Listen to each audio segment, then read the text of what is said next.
Hey y'all, what's going on? Audrey here, the Fit, Fearless, and Faithful Mom. Thank you so much for coming back. If you are new to my channel, we are in the midst of doing a homeschool series.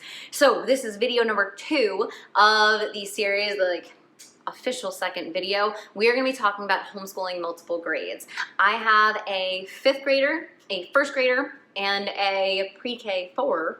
And last week's video was all about budgeting. This time we're going to be talking about how do I actually manage my 3 kids and what do we do? I mean, we don't have a tremendously large family, but the 10-year-old is on a different education level than the 4-year-old, and sometimes it can get a little hairy. So I've got some tips for you today, so make sure you tap that subscribe button and tap that notification bell so that you can join me in this awesome homeschool series.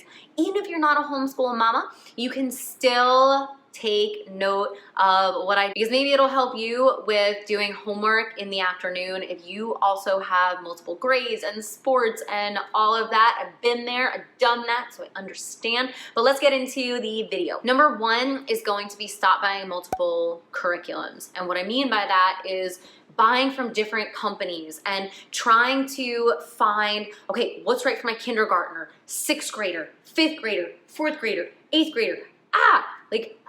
Wow, that's stressful, because then that puts even more work on you. You are one human being, and this is a tough job sometimes, but somebody's got to do it, and you are the person. So here we go. When you buy one curriculum, so for example, we are doing the story of civilization. Now, this works when you have children who are in elementary school, even in middle school, maybe high school, but I'm specifically talking about middle school and below right now.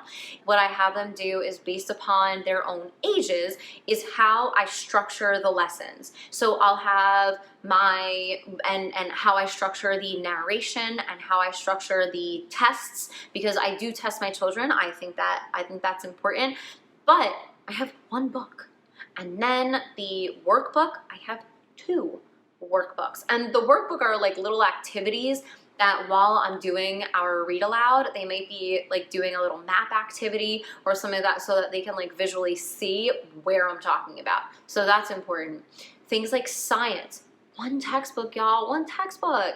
And then maybe have some consumables, for example, the scientific method, right? When we're doing a science project. But you don't have to have these like multiple crazy curriculums and all of that. Wow, that sounds stressful. Number 2, get your schedule together. The scheduling video is coming in the coming weeks when I'm actually going to talk about scheduling and how to schedule and what to do and how to do it, and taking you through our actual daily schedule. So I usually start with my oldest to sort of get her off the ground a little bit, and then I'll start weaving in my other kids, and I'll get her kick-started with her math.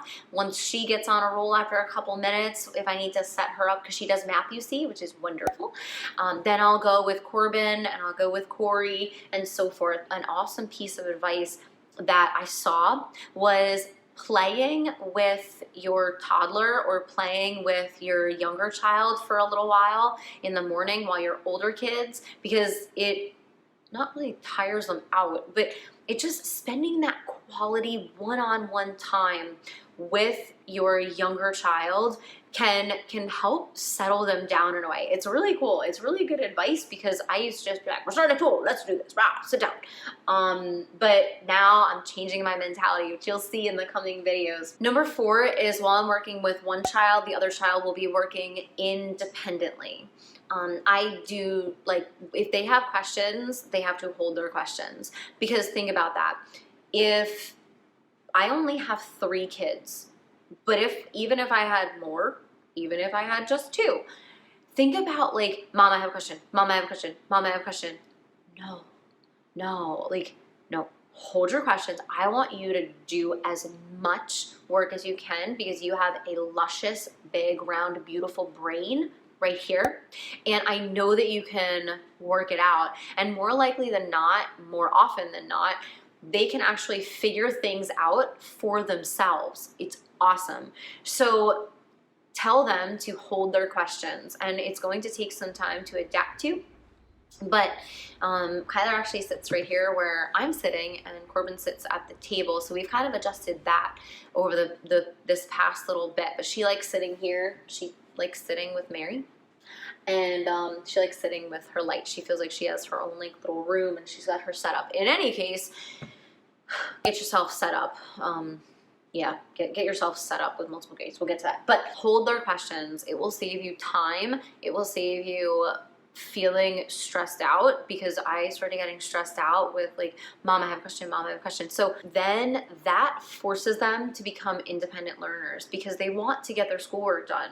And if you're constantly helping them, then they are not using their luscious, beautiful brains that they have to their max capacity, because that's what I want, and that's what you should want too, right? You want them to develop those connections that are in their mind, because when we have connections being made, that's how our brain develops, and it's fascinating.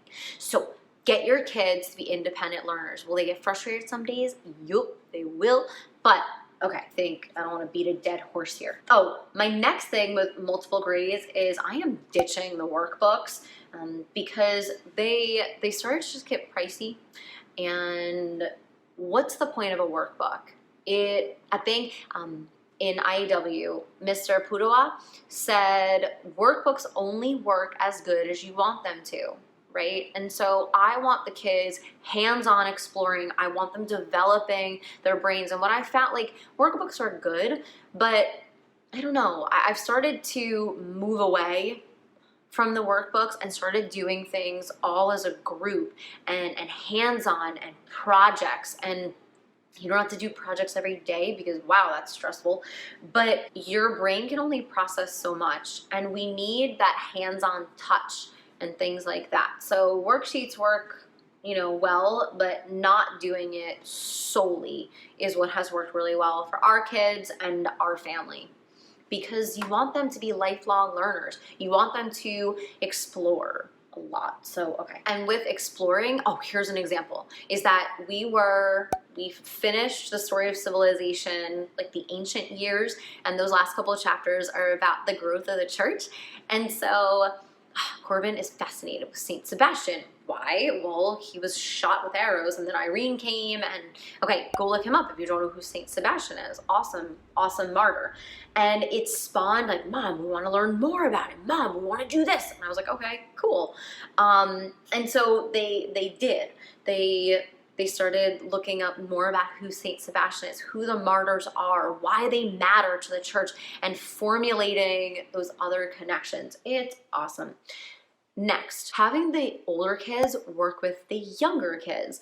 So let's say, for example, Corbin is becoming a lovely reader, and Kyler needed help. And so Corbin was at kind of like a little standstill, and Corey was done with her little preschool work, and I needed to help Kyler, and I needed it to just be like, shh, quiet. And so Corbin actually read to Corey. He read a book to Corey while and I said, hey, look, you need to do your reading. Like, I want you to read, and I want you to like tell me, because we want autonomous learners. I want you to go pick a book. And then go sit and have like story time with Corey. Now I'm not relinquishing my like teaching duties and stuff like that and passing the buck to my children, but I'm working with one child. This child is, was gonna read a book to me anyway, and so it's a bonding time between both children, and it's improving and developing his confidence as a reader, because Corey wants to hear a story. Now, here's the beautiful part of that. So I was with the two younger ones, and I said, hey kids, I need to go into the office for a little bit. And I started like hearing a continuous voice, and I thought, wow, he's either talking a lot or I don't know what's going on. Well, I peeked over my shoulder, like down the hall from my office, and Corbin was reading to Corey. She said she wanted to take a nap, and he said that he was going to read her a nap time story. And so I tiptoed down the hall because I didn't want him to know that I was there, and I recorded him, and that is something that is so near and dear to my heart. But he read her a nap time story, and so that was just a beautiful moment. So it may provide opportunities for that. But that's just some beautiful family stuff that starts happening with homeschooling that I am so grateful for. So having the older children work with the younger children. All right, everybody, so I hope that this video was helpful for you. We've talked about cultivating your Catholic homeschool, cultivating your homeschool. Then previously, we also have talked about budgeting, which is super important. Next week, we're going to be talking about setting up a schedule now. So you know that you're gonna homeschool. That's great, check. You started budgeting. How do we teach multiple kids, and now how do we actually set up our schedule? So come back, I'm gonna show you some do's and don'ts with scheduling. In addition to, you're gonna follow me on my computer and while I go over our schedule and actually like input, because I have it handwritten, and we're gonna go over that. So if you like this video, give it a thumbs up. Make sure that you are subscribed to my channel, tap that notification bell, and share this video with others who are considering homeschooling. All right, everybody, I'll catch up with you next time. Take care. Bye. Hey everybody, just want to say thank you so much for joining me again. Remember, check out those recommended videos over here, and don't forget, tap that subscribe button right down here so that you can become part of my community. Tap that notification bell, send me a message, leave me a comment below, and let me know how you're doing, how everything's going. I will catch up with you next time. Bye.